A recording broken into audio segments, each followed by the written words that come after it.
projet Fabrique est un projet européen qui vise à faire la démonstration de la faisabilité de la recharge dynamique sans contact et de projeter son avenir au travers d'une étude de déploiement. Ce projet, en fait, s'est développé au travers d'un consortium rassemblant académiques, industriels. 2 sites de démonstration principaux viennent appuyer la démonstration de faisabilité du projet. Nous avons le site de Polito à Turin et le site de VDCOM à Versailles, Satori.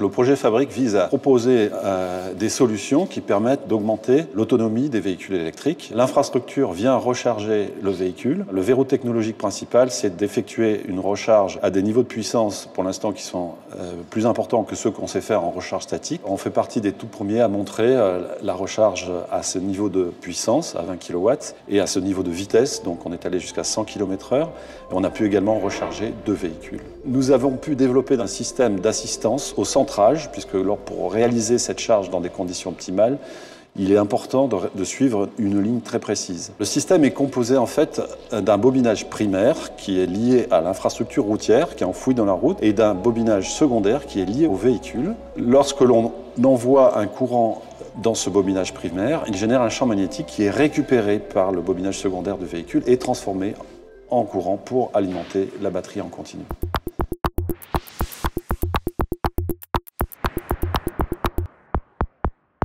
Ce travail a été réalisé en partenariat avec Renault qui a fourni 2 véhicules Kangoo qui ont été fortement instrumentés, la société Qualcomm qui a fourni le système de charge, donc la partie primaire liée à l'infrastructure et secondaire liée au véhicule et à la conversion d'énergie. Il y a eu beaucoup d'intervenants IFSTAR qui ont fortement épaulé et contribué à la réussite de ce projet, de ces démonstrations. Le LAM qui a conçu cette route expérimentale qui présente des particularités en termes de conception puisqu'on n'a pas de matériaux ferreux à proximité du système. Le LEOST qui a contribué fortement à caractériser l'environnement électromagnétique. Le laboratoire THEMA nous a aimablement mis à disposition des armoires électriques et du matériel de mesure.